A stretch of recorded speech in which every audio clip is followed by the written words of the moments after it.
Custo de vida, emprego e desemprego, cesta básica, tarifas públicas, salário mínimo. Agora, na Brasil Atual, a análise do DIEESE. E nós vamos fazer contato agora com o diretor adjunto do DIEESE, José Silvestre. Bom dia, Silvestre. Bom dia, Glauco. Silvestre, o Ministério da Economia, quando elaborou ali a proposta de orçamento para 2021, avaliou que havia ali uma recuperação da atividade econômica no Brasil, mesmo com a pandemia não tendo passado, e que também o número de casos ia diminuir. Por isso, essa foi a justificativa para não ter sido contemplado ali o auxílio emergencial para o ano de 2021. Só que o que a gente vê é uma realidade bastante diferente. Não só a economia não tem se recuperado, principalmente a tal da recuperação em V, como dizia Paulo Guedes, até dezembro, como também a gente tem aí o pior momento da pandemia no país, com diversas cidades, inclusive, tomando medidas mais restritivas. Como que você vê, primeiro, essa falha de projeção do governo e depois a inação e a demora do governo, também do Congresso Nacional, em aprovar um novo auxílio emergencial? É verdade, Glauco. A rigor, esses erros de projeção que o governo cometeu, como você bem mencionou, me parece que não é surpresa, ou seja, está dentro de uma lógica, de uma estratégia que esse governo vem tendo em relação à pandemia, o que é extremamente lamentável, né? E isso, obviamente, que tem implicações como a gente está vivenciando hoje, né? Se nós voltarmos lá em outubro, novembro de 2020, a gente vai ter lá vários depoimentos, né, de membros, não só do presidente da República, mas também de membros do governo falando exatamente isso, que entre outras coisas, que a pandemia, né, nós estávamos caminhando para a redução dos casos, enfim. E o que a gente viu foi exatamente o contrário, né? E isso tem implicações tanto do ponto de vista da vida das pessoas, né?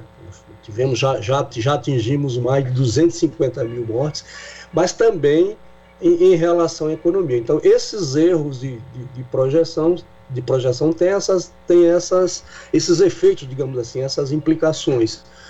E isso resulta em quê? Isso resulta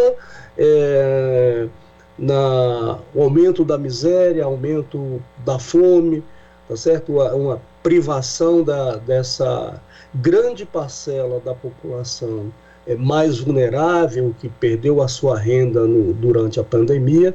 Então esse digamos assim, esse é o caldo de cultura que sobra em razão não apenas dos erros de projeção, mas da postura que esse governo tem em relação ao enfrentamento da pandemia.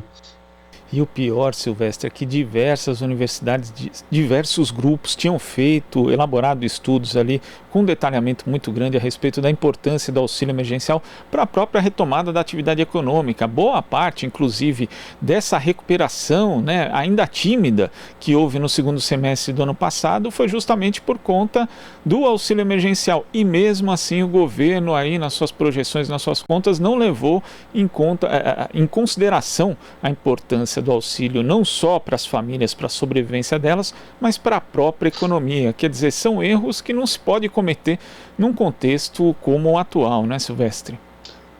Sim, e aí, Glauco, eu acho que é importante frisar, claro que o auxílio emergencial é fundamental para todas aquelas pessoas e famílias, trabalhadores que perderam a sua renda e que, portanto, que precisam desse auxílio. Que infelizmente nós já estamos no final de fevereiro e não tem uma definição em relação ao auxílio e ao valor. Mas o que eu acho que merece a nossa atenção, Glauco, é que o auxílio emergencial ele é fundamental não apenas para essas pessoas, ou seja, para essas famílias, para aquela grande parcela que vive num estado de vulnerabilidade, mas também para a própria economia e para os pequenos e microempresários, ou seja, os pequenos e os micronegócios, certo? Que estão fechando, né? Quer dizer, centenas, milhares de negócios fecharam no Brasil afora e vão fechar, né?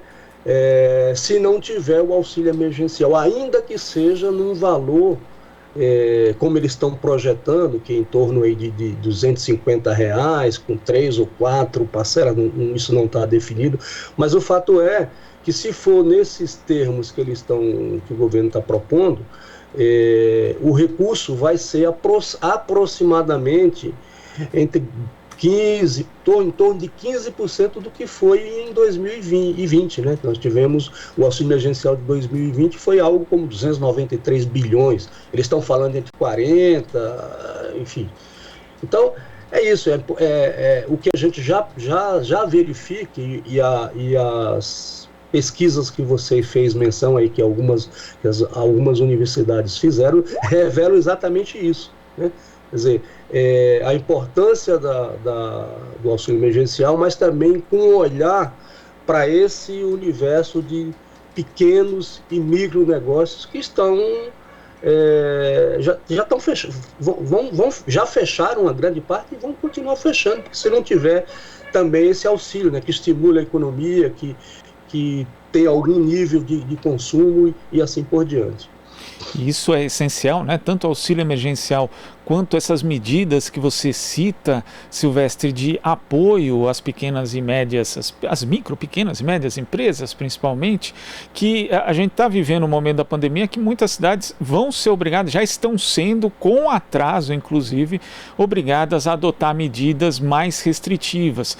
E nós sabemos que é fundamental para que essas medidas de isolamento, de distanciamento social funcionem, é que haja ali justamente um suporte econômico para que as pessoas possam sobreviver.